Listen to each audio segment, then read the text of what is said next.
Oke. Bismillahirrahmanirrahim. Assalamualaikum warahmatullahi wabarakatuh. Waalaikumsalam warahmatullahi wabarakatuh. Alhamdulillahilladzi hadana li hadza wa ma kunna linahtadiya laula an hadanallah. Asyhadu an la ilaha illallah wa asyhadu anna Muhammadan abduhu wa rasuluh la nabiyya ba'da amma ba'du. Pertama dan utama sekali, marilah kita ucapkan rasa syukur kita atas kehadiran Allah Subhanahu wa taala di mana berkat rahmat dan karunia-Nya kita dapat hadir pada kegiatan tutor kali ini. Salawat beserta salam tidak lupa kita hadiahkan kepada Nabi junjungan kita yakni Nabi Muhammad Sallallahu Alaihi Wasallam. Tanpa memperpanjang kata mukadimah, kita mulai saja kegiatan tutor struktur aljabar yang merupakan lanjutan dari kegiatan yang telah kita laksanakan kemarin.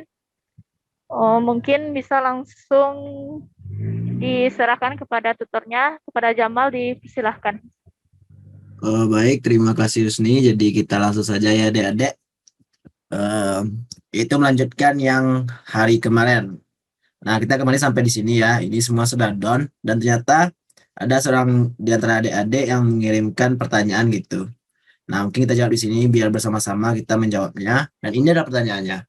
Buktikan bahwa H yang didefinisikan sebagai matriks 2 kali 2 dengan entry-entrynya 1, A, 0, 1, di mana A elemen Z itu adalah subgrup yang siklik dari suatu grup namanya grup GL 2,R. Nah, kalau ini dikatakan buktikan, berarti ini udah pasti benar itu. Nah, ditanya apa saja generatornya gitu. Jadi yang pertama kita lakukan, kita harus tahu apa maksud dari definisi ini. Nah, jadi kalau di buku kalian ini telah didefinisikan bahwa GL 2,R itu maksudnya adalah matriks yang berukuran 2 kali 2 dengan determinannya tidak sama dengan 0 dan operasi binernya itu perkalian matriks. Operasi binernya perkalian matriks. Nah, ukuran 2 kali 2 ini dengan apa? Yaitu dengan entry-entrynya elemen R. Jadi matriks 2 kali 2 dengan entry-entrynya itu elemen bilangan real gitu. Nah, itulah definisi dari GL 2,R gitu. Nah, sekarang ada subgrupnya, yaitu subgrup H. Nah, kita mau menunjukkan subgrup H ini adalah siklik gitu. Yang mana kalau siklik ada generatornya. Nah, bagaimana caranya? Pertama kita perhatikan hasil perkaliannya. Misalkan terdapat H1, H2 elemen H tersebut. Yang mana H1-nya itu ya matriks 1, A1, 0, 1. Dan H2-nya itu matriks 1, A2, 0, 1. Itu kan sesuai definisi yang diberikan. Nah, kita ingin mencari generatornya. Kan tidak mungkin kita sembarangan bisa mencari kalau bentuknya seperti ini. Tidak bisa cara kemarin yang kita uji-uji satu persatu itu. Kita perhatikan hasil kali dengan operasi binernya yaitu perkalian matriks. Nah, kalau H1 dikali H2 bagaimana adik-adik perkalian matriksnya? Langsung saja. 1 kali 1, 1. Ditambah A1 kali 0. 0. Nah, oke lanjut. 1 kali A2, A2. Ditambah A1 kali 1, A1. Lanjut di bawah. 0 kali 1, 0. Ditambah 1 kali 0, 0. Lanjut di bawah. 0 kali A2, 0. Dikali 1 kali 1, 1. Nah, ternyata matriksnya apa? Yaitu bentuknya 1, A1 ditambah A2, 0, 1. Nah, terlihat di sini adik-adik bahwa ternyata untuk entry yang baris pertama, kolom kedua, itu ternyata berubah. Yang ini berubah. Sementara yang lainnya tetap. Dan ini telah memenuhi konsep dari subgroup gitu kan. Subgroup. Nah, apakah ini siklik? Nah, kita cukup memperhatikan A1 tambah A2. Yang mana A1, A2 atau A apapun itu elemen Z. Kita tahu kemarin elemen Z generatornya apa? Itu generator Z itu adalah apa? Ada min 1 kemarin ada 1. Nah, otomatis begitu pula dengan ini. Yaitu A1-nya dari konsep ini A1-nya itu A1 atau A apa aja itu terserah. Pokoknya yang berada pada baris pertama kolom kedua ini kita A aja ya. A ini pastilah harus min 1 atau 1 gitu. Nah, sehingga kita dapat membuktikan bahwa subgrup H ini adalah siklik karena berhubungan dengan elemen Z ini. Nah, jadi terbukti bahwa H adalah subgrup siklik dari GL2R gitu. Nah, apa generatornya? Ini yang pertama, ini yang pertama di sini gitu tulisannya. Maaf. Nah, apa generatornya? Ya, seperti konsep Z atau bilangan asli, generatornya yaitu ada 2. Apa saja? Generatornya yaitu kita beri kurung siku. Yang pertama, ini jelas 1. Nah, ini 0, 1 sesuai definisi. Nah, A yang pertama kita isi apa? Minus 1. Lalu apa generator kedua? 1, 0. A-nya apalagi diisi? 1-nya 1, 1. Nah, jadi inilah 2 generator dari H. Kalau adik-adik masih ragu, silakan adik coba lagi dan adik-adik kaitkan dengan definisi. Jadi itulah pertanyaan dari salah satu teman adik-adik. Apakah ada hadir itu ya? Semoga adik tersebut hadir. Oh ya, ada hadir kayak Tiara. Oke, sip. Jadi itulah pertanyaannya. Baik, sekarang kita lanjut saja ke jenis grup yang selanjutnya. Apa itu? Yaitu yang kita beri nama grup permutasi. Nah, kemarin kita jenis grup yang pertama yang unik itu grup siklik itu, nah permutasi. Nah, sekarang kita mau grup yang karena dia unik dan banyak manfaatnya, maka dibuat dalam satu bab baru gitu kalau di buku galian. Kita fokus kita berdasarkan buku galian ya adik-adik. Nah, jadi apa sih yang dimaksud dengan grup permutasi ini? Ya, sesuai namanya, kita uraikan dari namanya. Ada kata-kata grup, ada kata-kata permutasi. Grup apa?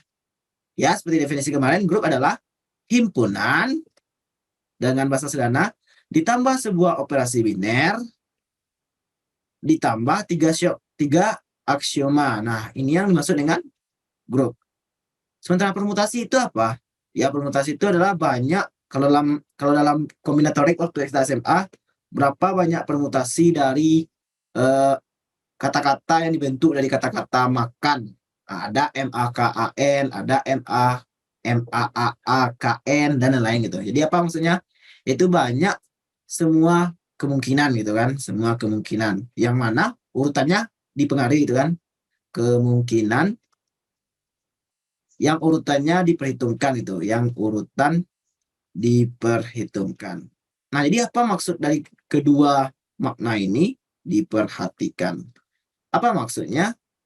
Ya, maksudnya itu lebih spesifiknya permutasi ini adalah terhadap fungsi atau bahasa sederhananya itu adalah pemetaan, itu sama saja. Yang mana lebih spesifik lagi, fungsinya fungsi apa? Yaitu fungsi yang satu-satu dan pada, atau dalam bahasa ilmiahnya itu bijektif. Kalau satu-satu itu namanya injektif kan, kalau pada itu subjektif itu. Nah, jadi apa sih hubungan semua ini? Jadi apa definisi grup permutasi ini secara formal gitu? Nah, jadi definisi grup permutasi secara formal itu kita harus ingat lagi konsep fungsi. Nah, apa itu fungsi?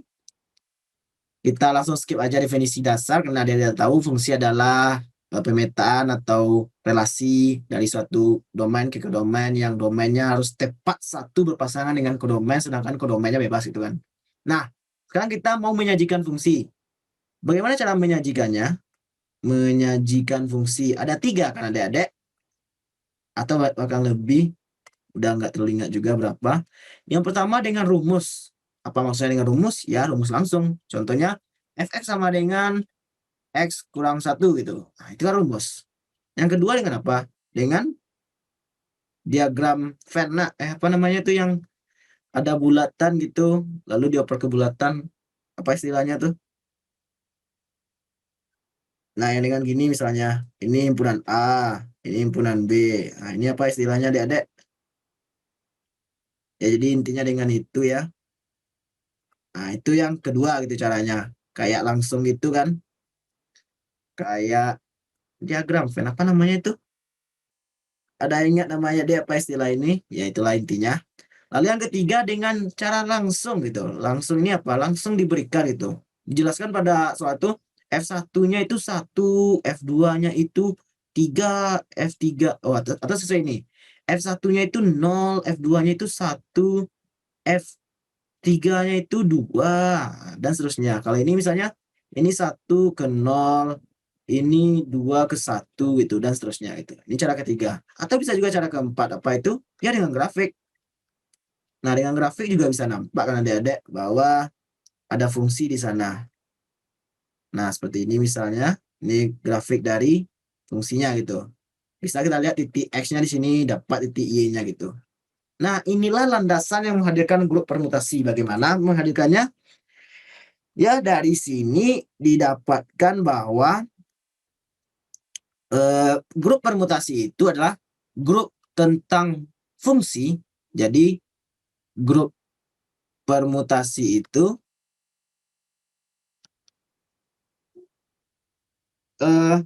himpunan suatu, sebutlah nama himpunannya itu A gitu. Jadi grup permutasi itu dari pendahuluan-pendahuluan kita ini semua, kita tutup aja ini dulu. Gini ke bawah lah. Yaitu himpunan dari A, himpunan A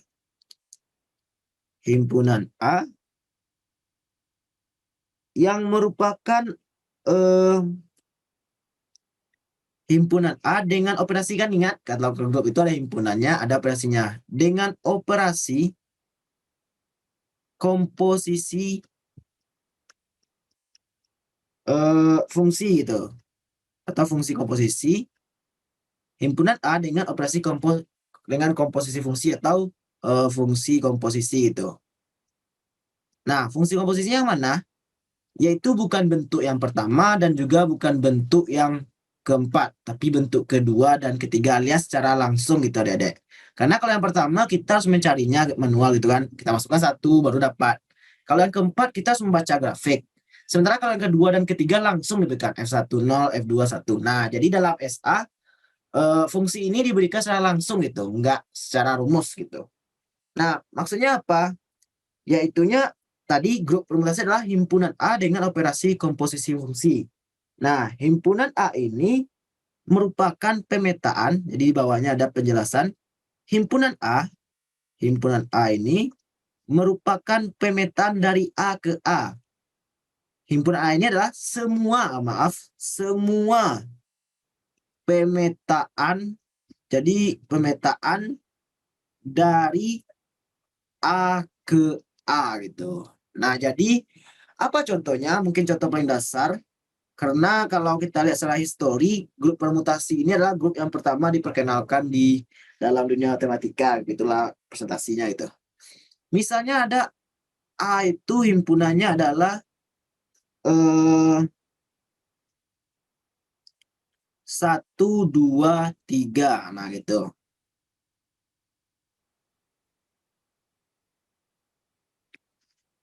Himpunan, kata-katanya kurang pas. Nah, grup permutasi adalah grup yang berisikan himpunan permutasi, ada kata-kata tinggal ada permutasi A. Nah, apa maksudnya himpunan permutasi itu?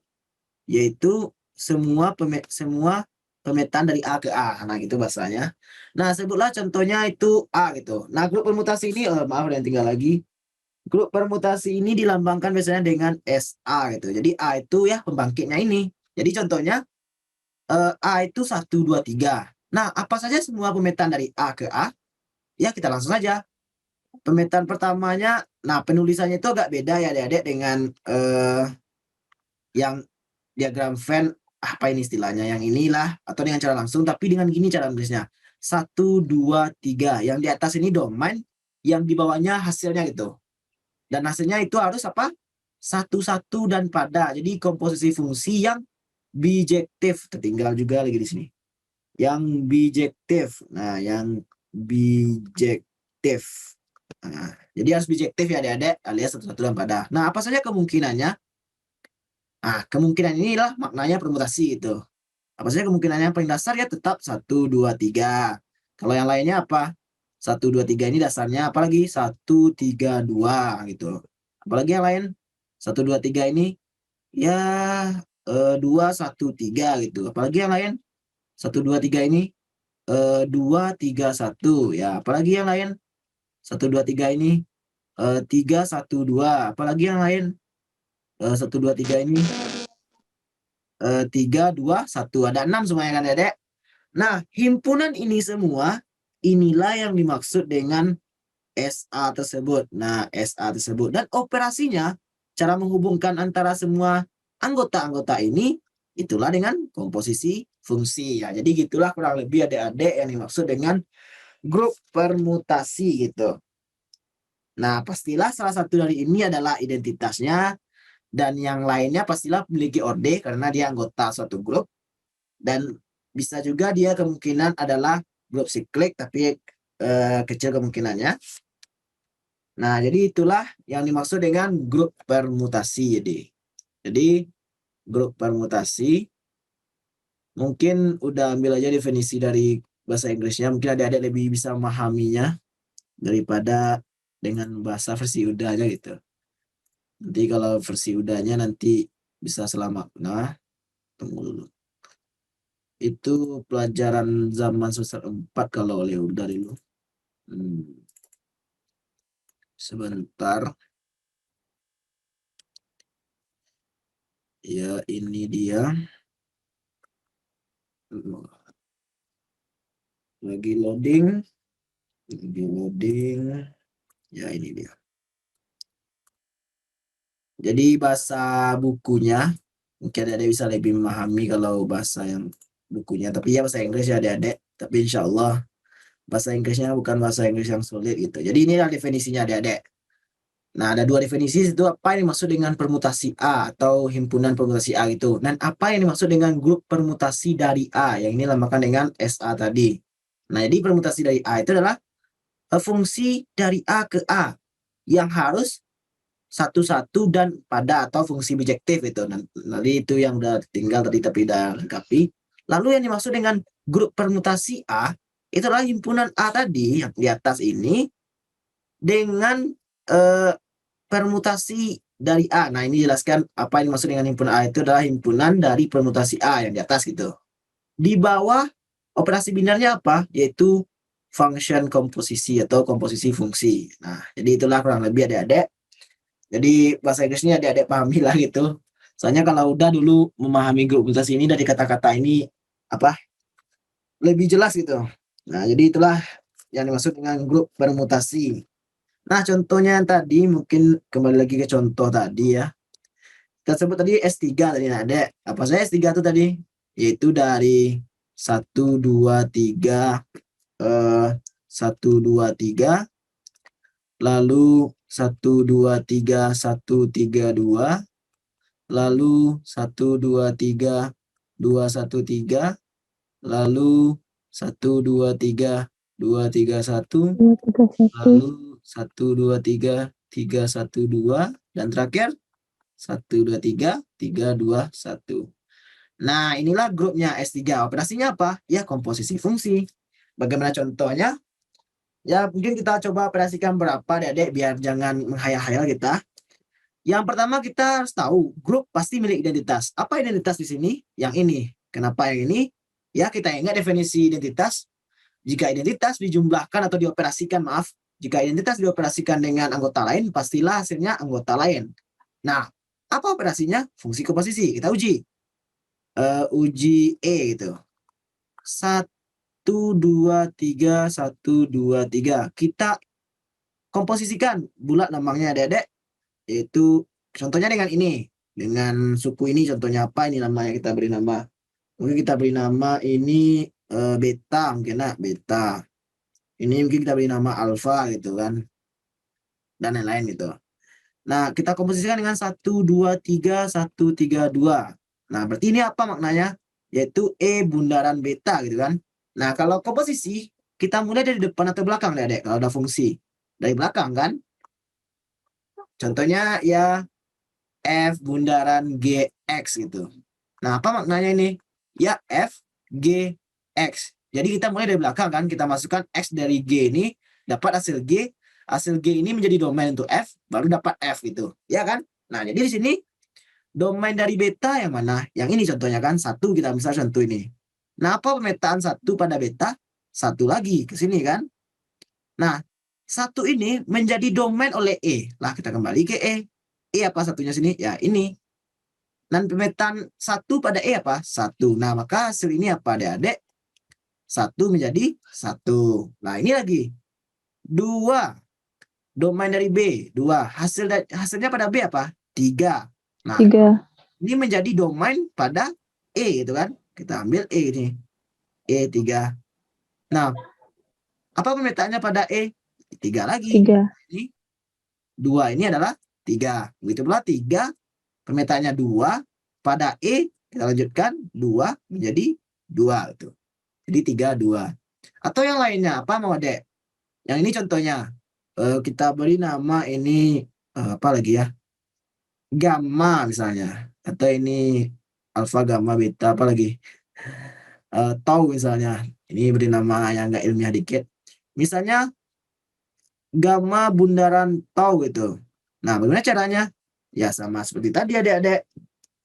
Karena dia fungsi komposisi ya kita tulis dulu. Gamma apa? 1, 2, 3, 2, 3, 1. Bundaran taunya apa? 1, 2, 3, 3, 1, 2. Apa hasilnya? Hasilnya, oh ya, yang tadi itu terbukti ya adik-adik. Ini kan sama dengan B lagi nih. Berarti emang jelas E itu yang ini kan. Oke, kita lanjut lagi ke bawah. Nah, apa hasilnya? Pertama kita mulai aja. Kita buat aja 1, 2, 3 gitu. Satu pemetaan pada gamma apa? 3 kan? 3. Lanjut 3 ini di sini. Pemetaan ini menjadi domain oleh alfa apa ini? Oh maaf tadi to nak. Ini garu gamma nak, maaf. Nah, 3 tadi itu yang merupakan hasil pada to menjadi domain pada gamma gitu. Nah, apa hasilnya pada gamma atau pemetaannya? 1. Nah, maka ini juga 1. Nah, lanjut kita 2 lagi. Domain 2 pada to 2. Apa hasilnya atau apa ranknya pada to? 1. 1. Bila 1 kemari. Nah, apa hasilnya 1 pada gamma? 2. 2. Ambil 2. Lanjut 3. 3. Apa pemetaannya pada to? 2. 2. 2. 2 apa 3. pemetaannya pada gamma? 3. Nah, 3. Ternyata apa ini adik-adik? Ini identitas. Nah, ternyata gamma bundaran to atau gamma dioperasikan dengan operasi fungsi komposisi dengan to, hasilnya E itu atau identitas. Maka dari sini kita juga tahu bahwa gamma inverse itu to gitu atau inverse dari gamma to gitu. Bisa tahu juga kita kan. Jadi ini cuma perkenalan gitu adik-adik. Biar adik-adik gak bingung apa yang dimaksud dengan fungsi komposisi itu. Ya, jadi itu aja adik-adik tentang grup permutasi basicnya gitu. Bahasanya, definisinya. Nah, sekarang penyajian grup permutasi. Penyajian grup permutasi. Apa saja penyajiannya? Ada 2 secara garis besar adik-adik. Yang pertama, yang seperti tadi itu. Apa itu namanya? Yang seperti mirip-mirip matriks ini. Ini penyajian yang pertama gitu adik-adik. Mungkin kita ambil lagi contoh S3. Karena dengan contoh lebih mudah ya adik-adik daripada dengan abstrak. Kalau abstrak itu. Kita ambil ini contohnya. Ini gimana cara motongnya? Gimana cara motongnya?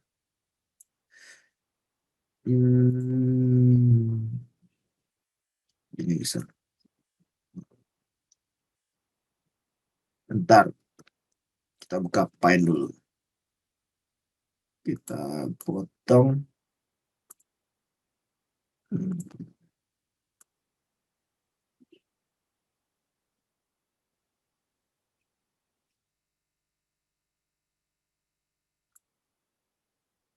Nah, contohnya yang tadi adik-adik. Yang ini gitu.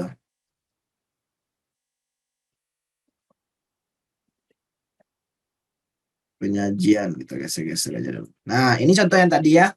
Kita langsung gitu. Itu cara satu itu, cara penyajian satu. Udah nggak tahu juga nama penyajian ini apa gitu. Nah, cara dua penyajian matriks ini dengan apa? Penyajian matriks. Penyajian grup permutasi ini dengan apa? Disebut dengan notasi siklus. Notasi siklus gitu. Bukan siklik ya, Dedek. Kalau siklik itu grup ya. Kalau siklus ini notasinya gitu. Nah, bagaimana dengan notasi siklus ini? Ya, jadi notasi siklus ini sama, tujuannya yaitu penyajian anggota-anggota pada grup ini, tapi bukan seperti yang di atas. Karena kalau yang di atas, oke lah, kalau untuk 3 bilangan seperti contoh ini, ya pendek gitu. 1, 2, 3 kita tuliskan. Tapi kalau banyak misalnya, anggotanya 1, 2, 3, 4, 5, atau A, B, C, D, E, F, G, H, I, atau apalagi A1, A2, A3, sampai A200 misalnya. Kan nggak mungkin kita sajikan dengan cara satu, tidak efektif gitu. Mungkin, tapi tidak hemat gitu. Nah, bagaimana cara penyajian dengan notasi siklus? Yaitu kita lihat hubungannya, hubungan dari domain dan kodomain. Contohnya apa? Kita contoh di atas saja. Yaitu contohnya yang ini. 1, 2, 3, yang beta kita contohkan. 1, 3, 2. Nah, terlihat di sini satu petanya apa, Adik-adik? 1 kan? Ya, 1 Ya. nak. Oke, 1 aja. Berarti Iya. kembali sini. Berarti habis kan siklusnya? Siklus itu kan definisinya apa itu? Apa definisi siklus secara umum, Adik-adik? Siklus adalah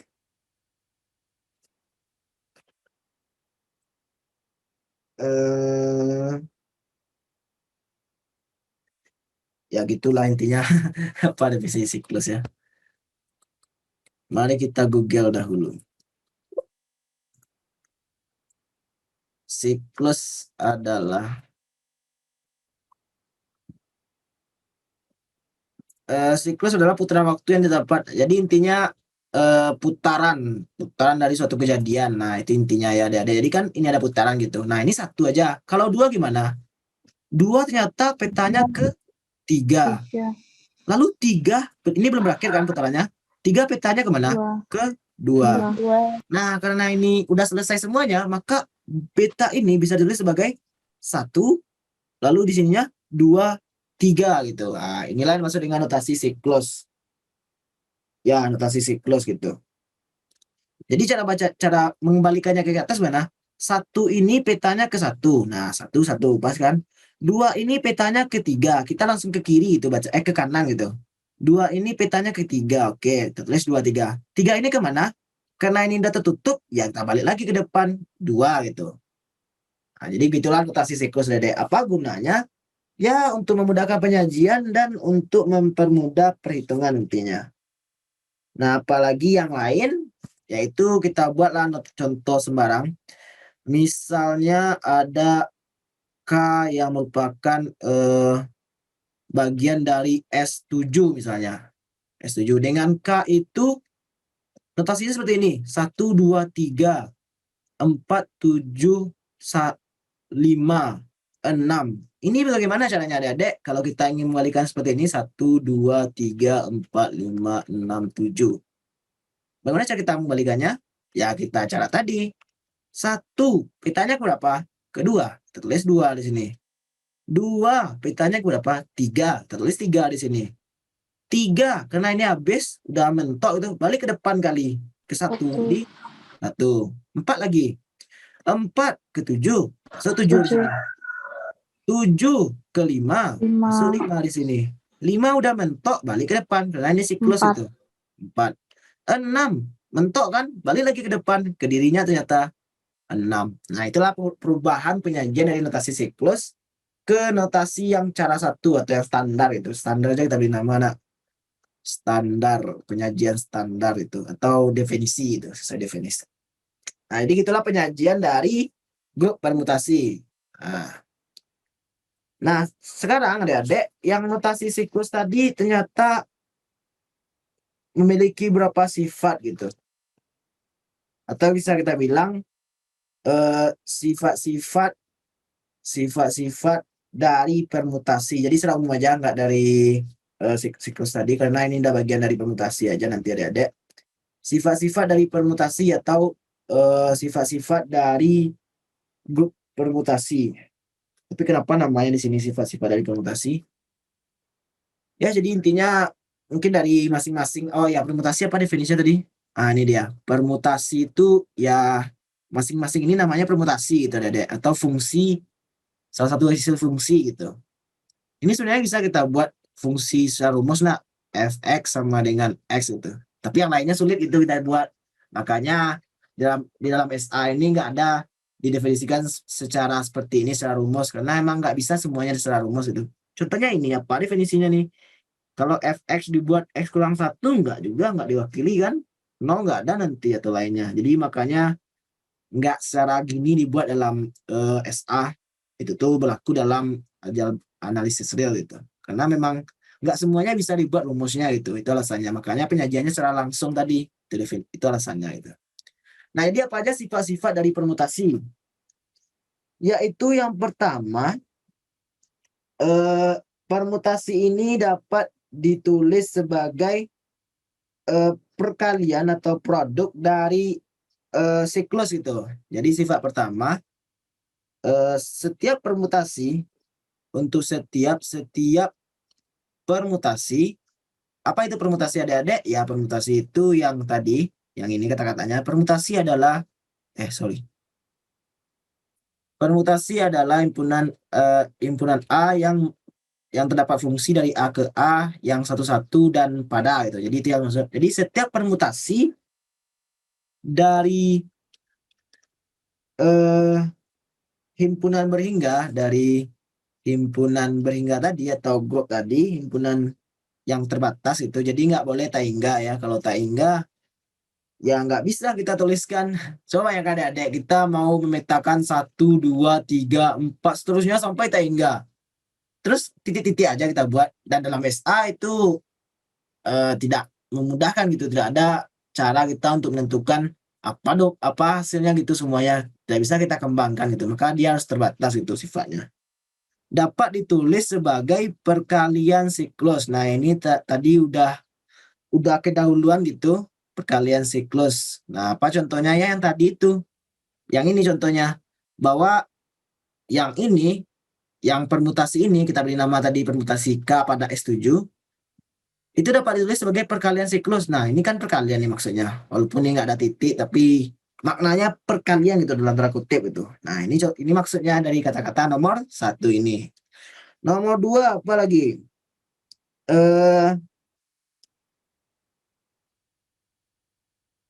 Jika ada siklus A dan B yang tidak memiliki anggota yang sama gitu, maka bisa ditulis dalam bentuk perkalian. Jika ada siklus A, yang siklus A itu misalnya A1, A2, A3 gitu. Lalu ada siklus B yang sama dengan A1, jangan, A4, A5, dan A6, maka bisa ditulis sebagai alfa bundaran beta dikali, sorry, bukan bundaran. Kalau bundaran tuh operasi binarnya ya. Tapi kalau pada siklusnya itu pada masing-masing anggotanya nggak bundaran gitu. Nah, bisa ditulis sebagai alfa kali beta gitu, atau sama dengan juga beta kali alfa. Jadi urutannya tidak penting gitu. Kalau masing-masing ini nggak ada anggota yang sama gitu. Tapi kalau misalnya B ini ada A1, maka ini tidak berlaku ya adik-adik. Jadi syaratnya harus saling asing gitu.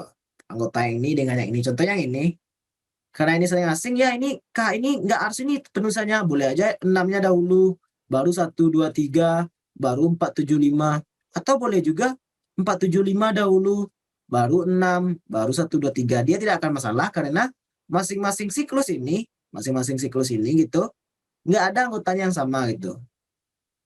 Ya, masing-masing siklus ini nggak ada anggotanya yang sama. Kalau ada yang sama bagaimana? Ya, urutan mempengaruhi. Jadi kalau urutannya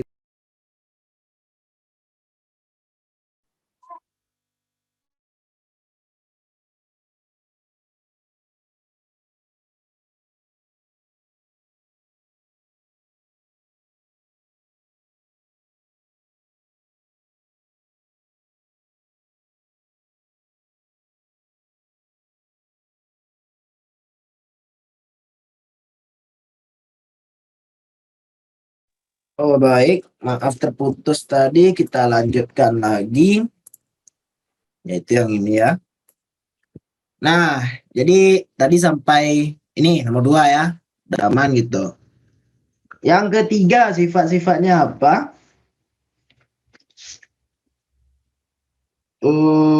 Banyak sih sifat-sifatnya adik-adik, tapi kayaknya kalau kita bahas semua nggak terlalu fundamental gitu.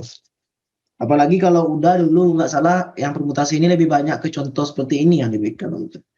Nah, mungkin kita berikan ordernya ya, tentang order itu. Bagaimana mencari order dari masing-masing permutasi, order permutasi.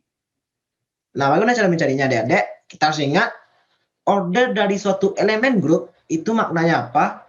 Bahwa elemen grup tersebut dioperasikan dengan operasi binar terhadap dirinya sebanyak n kali sehingga menghasilkan identitas. Nah, n itulah yang disebut dengan order itu. Nah, contohnya yang ini, yang S3 tadi kita ambil lagi. Kita pindahkan S3 ini lagi. Contohnya S3 ini lagi gitu. Nah, S3 ini contohnya. Kita mau cari tahu berapa order ini. Yang inilah. Apa ini? To. Berapakah agar to ini dioperasikan sebanyak n kali sehingga menghasilkan identitas alias yang ini. Nah, bagaimana cara mencarinya? Ya, kita mulai aja.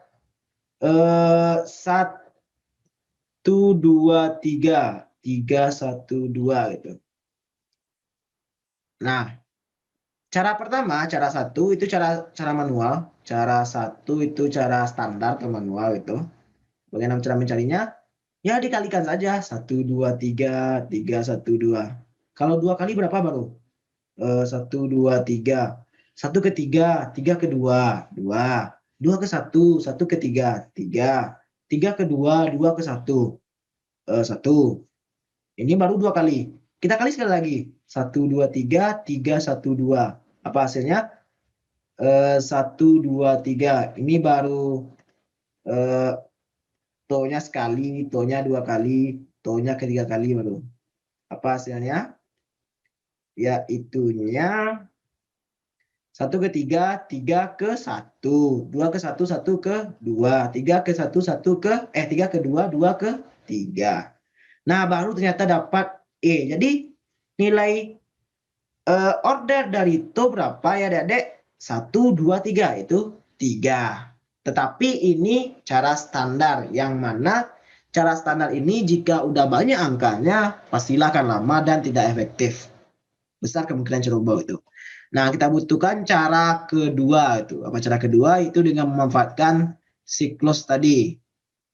Nah, jadi siklus tadi apa? Ya, kita buat to tadi. To tadi itu apa? 1, 2, 3. 3, 1, 2. 3, 1, 2. Nah, kita manfaatkan siklus. Kita tulis dalam siklus ini apa, adik-adik? Yang pertama 1, 1 ke 3. 3 ke 2. 2 ke 1. Oh, cuma satu siklus ya. Nah, cuma satu siklus ternyata. Berapa banyak anggota dalam satu siklus ini? Banyak anggotanya berapa? Banyak anggota. Berapa, Dedek? 3 kan? Nah, otomatis inilah menjadi to-nya. Atau order dari to ini. Tapi ini kebetulan siklusnya cuma satu itu. Tapi kalau siklusnya banyak gimana, Dedek? Ya, kalau siklusnya banyak, kita buat sebentuk umum ya. Bentuk umum secara umum. Jika ada suatu K lagi di S7 tadi misalnya, yaitu tadi apa adik-adik? K di S7 tadi, 1, 2, 3, 4, 7, 5, 6 tadi kan. Nah, gimana mencari nilai order dari K? Kita gunakan KPK itu. KPK dari masing-masing banyak ini. Ini berapa banyaknya? 3, ini berapa banyaknya? 3, ini berapa banyaknya? 1. Nah, berapa KPK-nya? KPK dari 331, 3. Jadi otomatis order dari K ini adalah 3. Kalau adik-adik tidak percaya, silakan dicoba. Mari kita coba. Biar yakin itu. Kita buat dalam bentuk standar. 1, 2, 3, 4, 5, 6, 7. 1 ke 2, 2 ke 3, 3 ke 1, 4 ke 7, 7 ke 5, 5 ke 4, 6.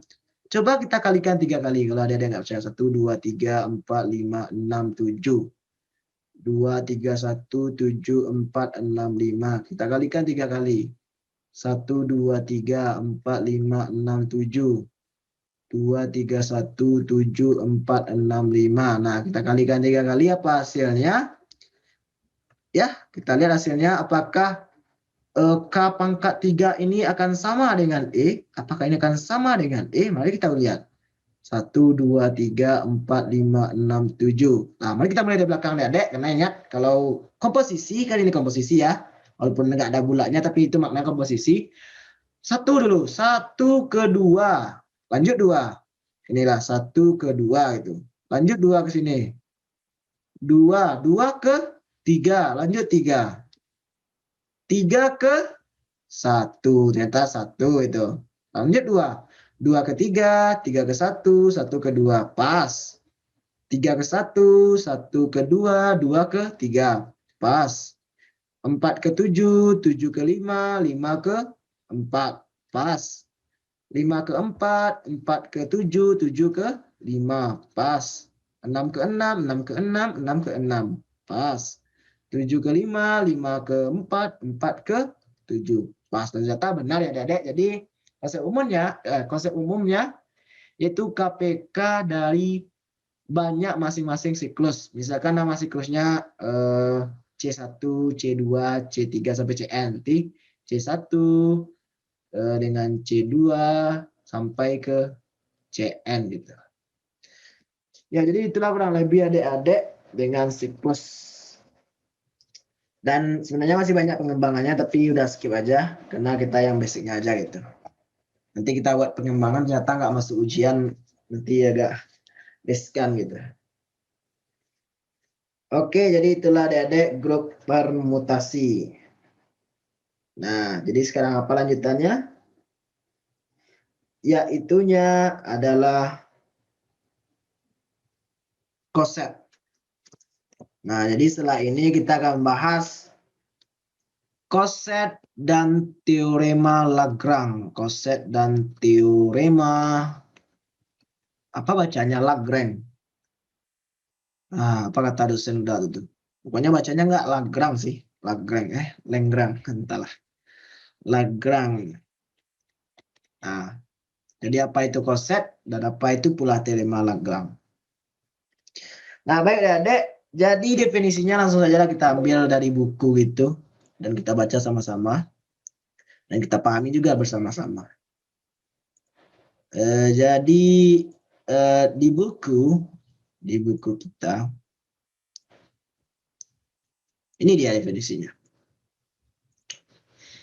Nah, jadi biarkan G sebagai grup itu.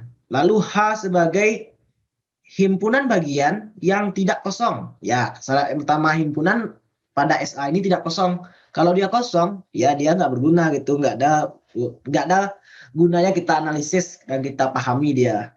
Dari G, jadi dijelaskan H itu himpunan bagian dari G. Ingat ada himpunan, bukan grup bagian, tapi himpunan bagian.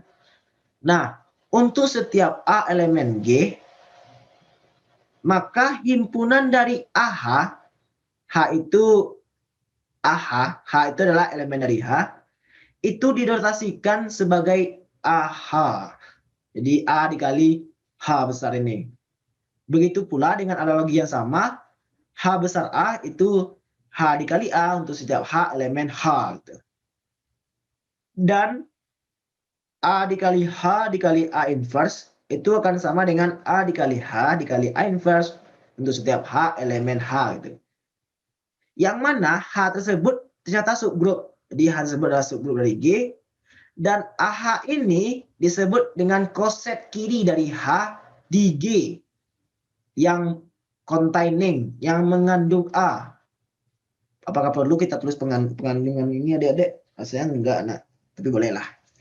Biar lebih nampak mengandung A. Jadi inilah yang dinamakan dengan koset kiri. Jadi AH itu adalah koset kiri dari H di G yang mengandung A. Tapi ya bolehlah. Tapi lebih singkatnya kita cukup sebut dengan koset kiri dari H itu. Nah, begitu pula HA itu koset kanan. Koset kanan. Jadi kiri kanannya terletak pada A-nya gitu, bukan pada grup H-nya, tapi pada elemen A-nya. Kanan dari H dengan mengandung bla bla bla itu. Oke, Adik-adik, dan kita notasikan mutlak AH ini sebagai banyak elemen di AH alias orde-nya gitu. Jadi banyak elemen inilah pasti orde AH itu adalah banyak elemen di AH. Begitu pula dengan HA. Begitu pula dengan HA. Oke, Dede, inilah yang maksud dengan koset kiri dan koset kanan. Nah, pertanyaannya apakah koset ini grup? Jelas tidak. Nah, karena H grup dan H itu juga subgrup. Jadi kalau H grup dan H itu juga subgrup dari G, tapi koset-kosetnya bukan grup ya, Dede. Masing-masing koset ini bukan grup itu. Jadi itu nanti ada aja pertanyaannya, apakah koset dari H itu grup? Jelas tidak. Kenapa tidak? Ya, Dek coba aja lah. Misalnya H itu 01 gitu. Ada A-nya 2. 2 kali 0, 0. 2 tambah 0 lah. 2 tambah 0, apa ya, perkalian. Ya, bolehlah perkalian. Nantilah Dedek, apa ya. Misalnya G itu adalah Z4 itu. Contoh itu.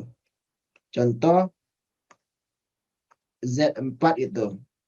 Atau di belakang aja lah Dedek. Jangan di sini. Ini cukup dengan definisi aja. Nah, contohnya apa? Nah, ini. Contoh koset. Contoh koset. Nah, misalnya G adalah yang standar aja. Kita cari dulu contohnya yang standar. Wah, tidak ada contoh standar di sini. Ini contohnya. Contohnya Z gitu. Z. Yang mana Z itu apa tadi, Dedek? Ya, dari tak hingga sampai min 2, min 1, 0, 1, 2, dan seterusnya gitu. Dengan operasi binarnya apa? Operasi binarnya penjumlahan ya, Dedek. Ingat itu. Nah, kita ambil kosetnya. Apa saja koset yang ada? Kosetnya. Kita ambil 2Z atau 1Z juga boleh. Atau kita mulai dari 1Z. Oke, biar nampak 1Z. Berarti 1 itu dioperasikan ke dalam ini semuanya. Apa jadinya? Apa jadi jadinya, Dedek? Yaitu hasilnya akan menjadi apa? Satu kali bla bla bla sampai belakangnya kan bla bla bla bla gitu. 1 kali min 2 juga min 2. 1 kali min 1 juga min 1. 1 kali 0 juga 0. Ternyata sama aja ya adik-adik dan seterusnya. Ternyata ini juga sama aja dengan Z. Jadi nggak perlu. Dan lagian 1 itu adalah identitas pada operasi enggak enggak sorry. 1 itu enggak identitas. Oh, maaf adik-adik, bukan dikali ya, ditambah, sorry.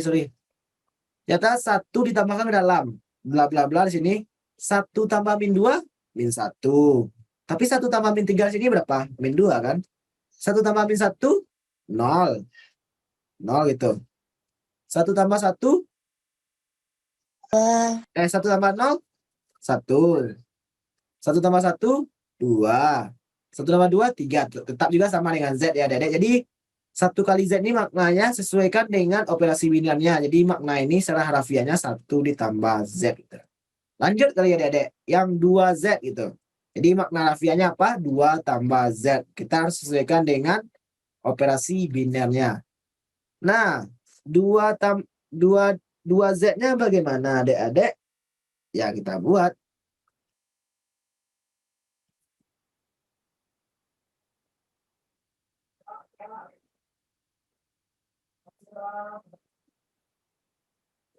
Tunggu dulu. Kalau ini semua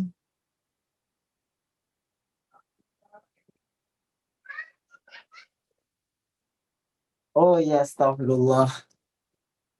Ini grup ya adik-adik. Kita ingat koset itu adalah untuk subgroup itu. Koset kiri dari H di G itu. Astagfirullah. Jadi ya ini emang nggak ada artinya itu. Maaf adik-adik. Jadi Z ini baru grup ya. Maka kita tidak bisa mencari kosetnya. Kalau kita cari kosetnya, ya hasilnya itu grup itu sendiri gitu. Oke, kita ulangi lagi. Jadi yang tadi lupakan ya, Dek. Lupakan, hilangkan, hilangkan. Nah, baru kita mulai. Nah, Z ini grup dengan operasi biner tambah gitu. Dan ada 3Z. 3Z ini adalah subgrup dari Z. Percayalah 3Z ini grup subgrup dari Z. Karena kalau tidak yakin ya, Dek, silakan. Nah, 3Z ini di didefinisikan himpunannya itu titik-titik dari eh, perkaliannya dengan dalamnya itu. Jadi min 3 kali 2 min 6, min 3, 0, 3, 6, 9, dan seterusnya ini min 9 dan seterusnya itu. Dengan operasi binarnya juga masih penjumlahan. Tetapi definisi dalamnya itu dikali gitu. Emang itu diberikan ya, Dek. Jadi jangan ada Dek tanya, kenapa dikali? Udah kan tadi ditambah. Ya memang diberikan seperti itu definisi 3Z gitu. Begitu pula dengan 4Z, 5Z, 6Z. Itu memang definisi dalam buku ini. Maka kita coba baca di sini. Ya, di sini dituliskan bahwa NZ itu adalah grup dari himpunan bilangan bulat yang dikalikan dengan N. Tapi operasi binarnya penjumlahan gitu. Nah, sekarang kita mau mencari koset-koset dari 3Z di Z. Nah, apa definisinya? Ya, seperti tadi. Definisinya ini kita gunakan itu. Yaitunya apa? Yang pertama kita coba dengan 1. 1 ditambah 3Z. Nah, ternyata kalau buat koset langsung saja sesuaikan dengan operasi binarnya biar jangan ragu. Jadi kalau tambah operasi binarnya, kosetnya tambah gitu. Nah, 1. Kita mulai dari 1. Boleh juga 0 tadi atau min 1. Tapi lihat aja nanti dek. 1 ditambah 3Z. Apa maknanya? Ya ini semua ditambahkan. Dari bla bla bla bla. Min 9 tambah 1 minus 8. Minus 6 tambah 1 minus 5. Minus 3 tambah 1 minus 2. 0 tambah 1 1. 3 tambah 1 4. 6 tambah 1 7. 9 tambah 1 10 dan seterusnya. Nah ini 1 tambah 3 Z-nya. Lalu begitu pula dengan 2 tambah 3Z. Apa jadinya? Bla bla bla bla. 2 tambah min 9 min 7. Min 4. Min 1. 0. Berapa lagi ya dedek? 3 tambah 2 5. 6 tambah 2 8. 9 tambah 2 11 dan seterusnya. Lalu 3 tambah 3Z. Apa adik-adik? 3 tambah 3Z. Ya ditambahkan lagi. 3 tambah min 9 bla bla bla bla. 3 tambah min 9 min 6. Min 3 0. 3 6 lagi. 3 tambah 3 6. 3 tambah 6 9. 3 tambah 9 12 dan seterusnya. Nah, ternyata bentuk ini sama saja dengan 3Z itu sendiri. Nah, ternyata koset-koset ini adik-adik, walaupun tadi pada definisi itu untuk semua, ternyata nanti akan ada yang sama gitu. Jadi akan ada yang sama. Saat ini 3 tambah 3Z ternyata sama dengan 3Z. Nanti kalau 4 tambah 3Z, percayalah adik-adik, kalau adik-adik ragu sekali coba, itu akan sama dengan 1 tambah 3Z gitu. Kalau 5 tambah 3Z gimana? Nanti akan sama saja dengan 2 tambah 3Z. Kalau adik-adik ragu silahkan dicoba. Bagaimana dengan negatif? Min 1 contohnya. Min 1 tambah 3Z. Nanti akan sama saja dengan min 9, min 10. Nah, min 10 akan sama saja dengan 2 tambah 3Z. Kalau ada yang nggak percaya silakan kita coba kurangi. Min 9 kurang 1 min 10. Min 6 kurang 1 min 7. Min 3 kurang 1 min 4. 0 kurang 1 min 1. 3 kurang min 1 0. Sama kan? 6 kurang 1 5. 9 kurang 1 8. Yang mana ini semua berada pada 2 tambah 3Z. Jadi apa itu koset? Ya, himpunan ini semua. Ini koset yang pertama, ini koset yang kedua, ketiga, keempat, dan seterusnya. Tetapi sebagian besar koset akan sama dengan koset lainnya. Jadi kalau diminta semua koset dari 3Z, cukup ada buat dari 3Z itu sendiri atau 0 tambah 3Z yang basicnya, sampai yang mana yang berbeda. Kalau udah ada yang sama, maka itu cuman pengulangan, dan pengulangan. Nah, itulah intinya dari koset ini adik-adik. Jadi apakah ada yang ingin ditanyakan? Atau mungkin udah ada yang lupa tadi, silakan ditanggapi. Itu baru tentang koset ya adik-adik, belum itu yang Malangrang.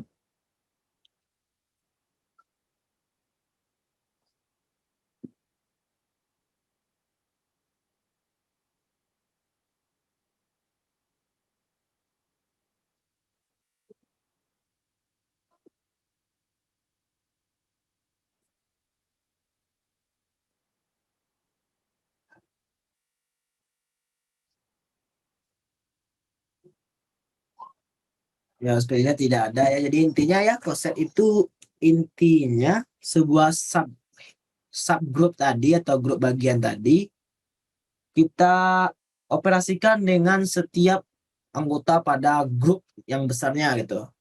Nah, nanti kalau ada yang sama ya nggak usah ditulis lagi. Nah, sekarang kita masuk ke teorema Lagrange. Lagrange. Nah, ini berkaitan erat dengan koset tadi. Nah, kita tahu tadi pendahuluannya dikit, pendahuluan. Kita tahu tadi bahwa koset tersebut ternyata ada yang sama gitu. Ternyata ada koset yang sama. Masalahnya, oke lah seperti tadi. Ini udah 3 kali pengulangan, kita udah nampak dia sama. Baik ke atas maupun ke bawah. Tapi secara umum kan tidak akan semuanya seperti ini.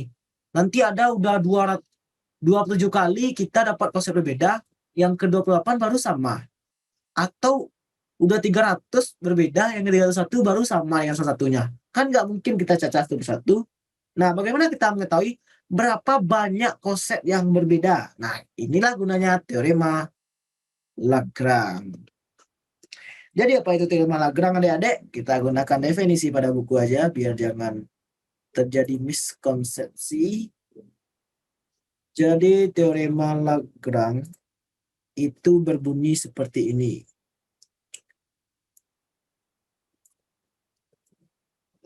Ya, bunyinya seperti ini adik-adik. Jadi pada ulang kita ada koset yang sama. Kita ingin tahu berapa banyak koset yang berbeda, koset-koset yang berbeda. Nah, kita gunakan teorema Lagrange. Nah, ini apa bunyinya? Jika G adalah grup terbatas, jadi anggota dari G itu terbatas, bukan seperti yang banyak-banyak Taingga. Karena kalau Taingga kita tidak bisa menggunakan teorema Lagrange, seperti contohnya Z ini. Z ini nggak bisa kita Lagrangekan karena anggotanya Taingga gitu. Dan H adalah subgrup dari G. Maka banyak anggota dari H akan membagi habis banyak anggota dari G. Moreover artinya deh. Lebih lanjut, number of banyak koset yang berbeda baik yang kiri maupun yang kanan nantinya dari H dapat ditentukan sebagai pembagian dari order G, kan kita ingat ini order G ya, order G atau banyak anggota dari G. Ini order H atau banyak anggota dari H sama saja, karena kalau order pada grup itu banyak anggotanya, tapi kalau order pada elemennya, kapan elemennya dioperasikan dengan elemennya itu sendiri sampai hasilnya itu identitas. Nah, itu bedanya dikit adik-adik, tapi ya notasinya sama. Dapat itu sebagai order G dibagi oleh order H. Nah, itu bunyinya. Jadi jika G grup, H itu subgrup dari G, dan H serta G itu terbatas, dia syaratnya harus terbatas itu, maka banyak koset baik yang kiri atau yang kanan, dia masing-masing ada kiri-kiri aja. Banyak koset kirinya berapa? 7 misalnya. Maka otomatis banyak koset kanannya juga 7 gitu. Banyak koset kiri atau kanan dari H itu bisa dicari dengan membagi banyak anggota dari G dibagi dengan H. Sebutlah hasilnya R. Maka terdapat R koset berbeda itu. Nah, jadi itulah intinya dari teorema Lagrange ini. Contohnya apa? Mari kita lihat contoh adik-adik biar lebih santai. Contohnya enggak dari sini. Ya, contohnya kita baca sendiri. Contohnya Z25 contohnya. Maka anggotanya apa aja? 0, 1, 2, 3, seterusnya sampai 24. Ingat operasi ini apa, Adik-adik? Operasi untuk ZN ini apa operasinya? Masih ingat? Operasinya pastilah penjumlahan. Nggak mungkin kalian. Emang itu definisinya. Jadi jangan ditanya udah kenapa harus penjumlahan dah. Ya, karena definisinya emang itu. Nah, jadi untuk ini terdapat ternyata subgrupnya. Apa subgrupnya? Itu 0, 5, 10, 15, 20 gitu. Terdapat subgrup ini. Sebelah nama subgrupnya itu subgrup H gitu. Nah, kita ingin tahu berapa banyak koset dari H, berapa banyak koset berbeda dari H, koset berbeda dari H. Nah, jawabannya cukup simpel adik-adik karena teorema Lagrange tadi, yaitu dengan teorema Lagrange, teorema LTL, maka banyak koset H, koset berbeda ya adik-adik, maksudnya koset H, itu banyak anggota Z-nya, Z25 dibagi banyak anggota H, berapa? Z25 berapa anggotanya semuanya? 25 ya. Banyak anggota H ada 5. 1, 2, 3, 4, 5. Jadi banyak koset berbedanya ada 5. Apa saja itu? Ya silakan adik-adik list mulai dari H itu sendiri, 1 tambah H, 2 tambah H, 3 tambah H, 4 tambah H, 5 tambah H, kembali lagi ke sini. Kalau nggak percaya adik-adik silakan dibuat ini listnya. Nah, jadi itulah teorema Lagrange. Nah, ternyata di sini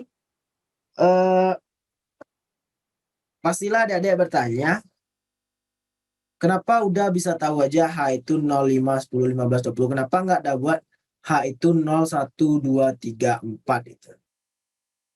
Ya, itu tuh juga akibat dari teorema Lagrange. Apa akibatnya? Yaitu kita buat akibatnya yang paling fundamental. Akibat dari teorema Lagrange gitu. Apa bunyi akibat teoremanya? Yaitunya pastilah banyak himpunan dari H yang mana banyak himpunan dari H pastilah habis membagi banyak dari G.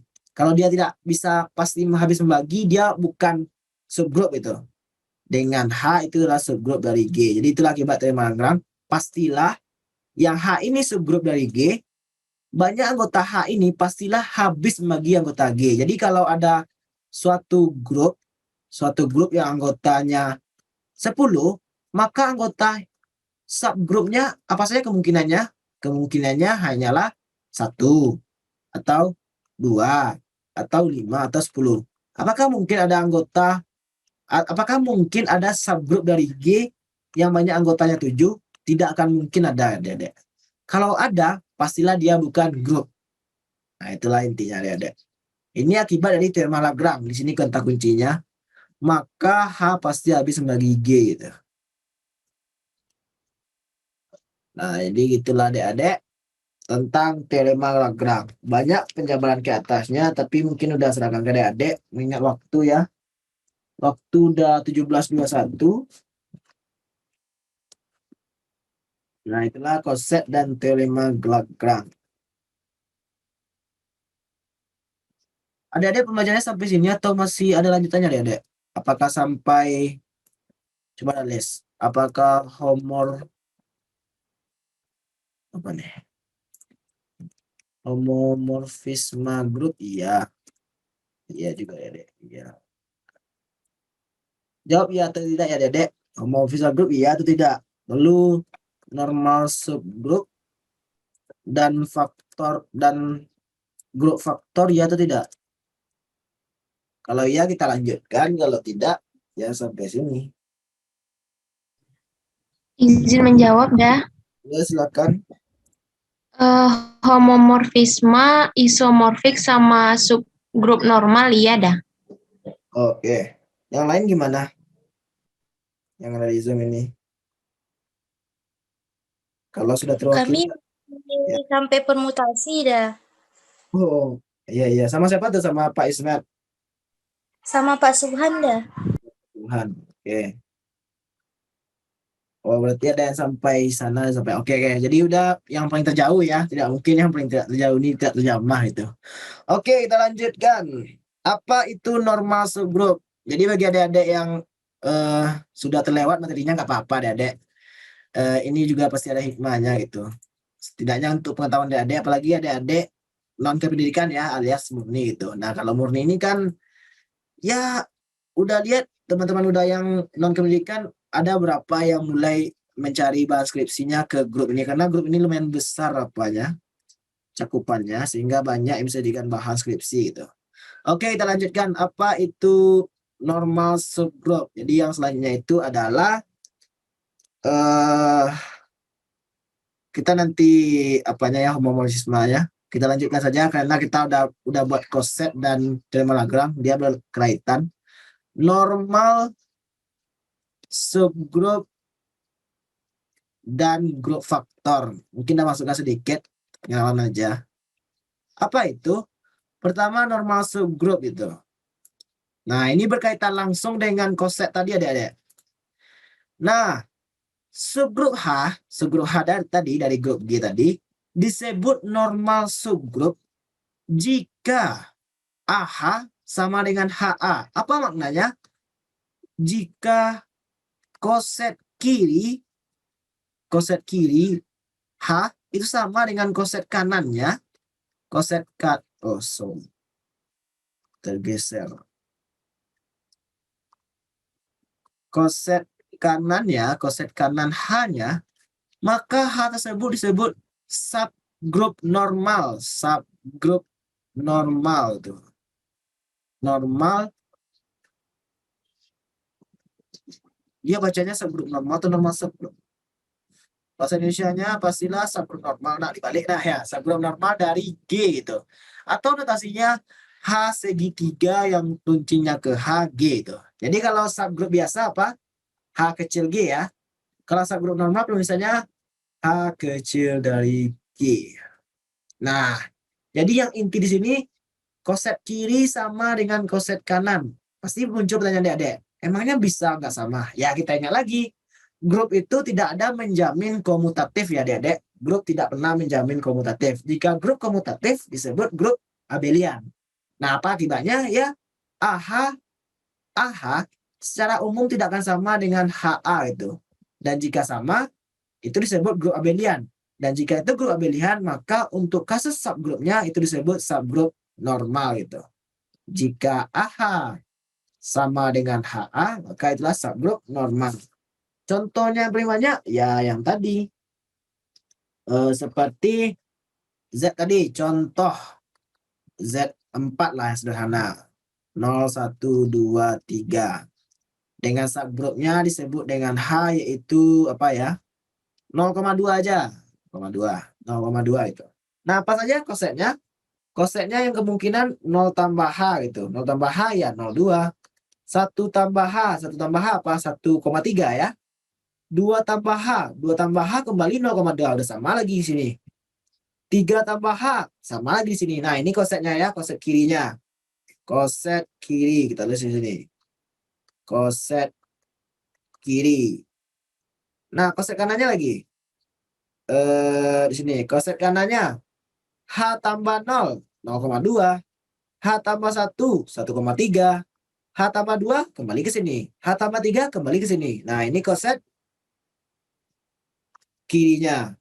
Konsep kiri. Kanan ya, kanan. Nah, sekarang kita perhatikan untuk masing-masing 0 tambah H atau H tambah 0. 0 tambah H itu angkanya apa aja? 0,2. Ini sama dengan H tambah 0. 1 tambah H itu 1,3. Itu sama saja dengan H tambah 1. Nah, karena semua konsepnya udah sama, otomatis H ini dikatakan subgrup normal dari G. Dari apa? Dari Z4.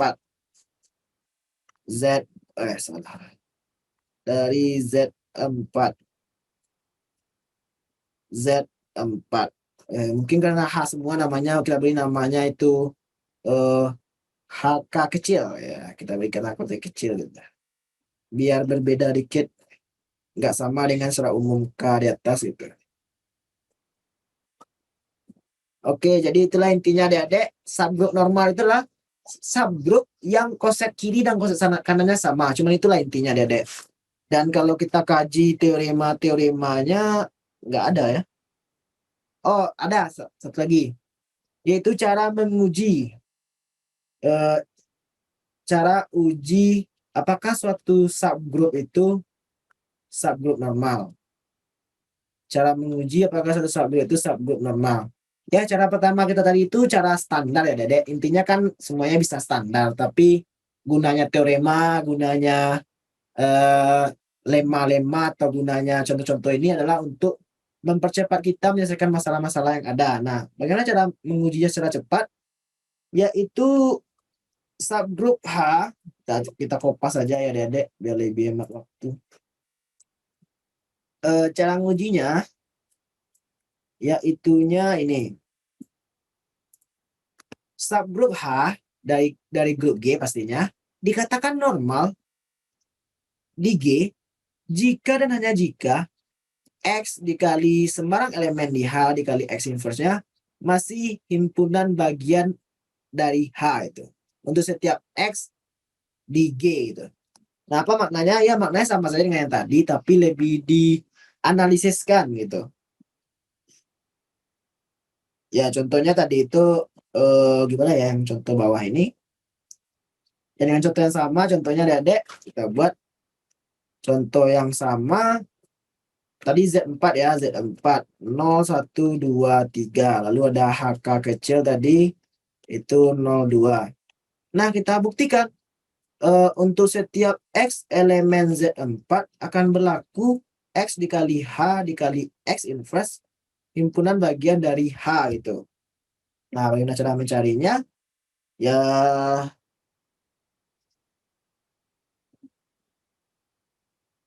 kita apain ya? Ya, kita ini kan. Perhatikan bahwa X dikali H dikali X inverse. Enggak ini. Kita misalkan dengan salah satu anggotanya. Yes. Perhatikan untuk setiap H kecil elemen HK tadi X dikali H dikali X inverse-nya akan apa, Dek? Ya, kita tahu H itu komutatif ya, komutatif. Kenapa komutatif? Ya, Z itu semuanya komutatif. Ini pertemuan kita yang sebelumnya. Karena ini komutatif bisa dikali X inverse dikali H. X dikali X inverse akan menjadikan E dikali H. E dikali H otomatis H. E itu identitas. Nah, H itu apa tadi? Elemen dari H. Karena ini elemen dari H, maka kesimpulannya X dikali H besarnya atau H gadangnya atau H grupnya atau H grup subgrupnya itu adalah himpunan bagian dari H. Tapi contohnya yang di buku ya agak lebih ribet ya, Dek. Bukan seperti ini simple banget, tapi nggak apa-apa. Oke. Lalu yang sebelum kita masuk ke homomorfisme dan isomorfisme, ada namanya itu grup faktor. Apa itu grup faktor? Ya, 1 menit lagi adik-adik kita kejarkan grup faktor sebelum hilang dia. Bentar, kita kejar dulu sebelum hilang. Apakah akan terkejar? Kemana dia? Ya, semoga terkejar. Apakah terkejar? Ya, ini intinya adik-adik. Intinya adalah G group, lalu H itu subgroup normal, maka semua himpunan dari kosetnya adik-adik, di bawah operasi AH kali BH sama dengan ABH. Jadi itulah grup faktor. Jadi semua himpunan koset yang berbeda tadi kita satukan, kita buat operasinya tuh AH kali BH sama dengan ABH, maka itu grup dan disebut dengan grup faktor. Jadi itu intinya grup faktor ya adik-adik. Tapi tadi udah dengar tadi ini nggak masuk, ya ini sekedar informasi saja. Info saja. Nah, ini sepertinya akan hilang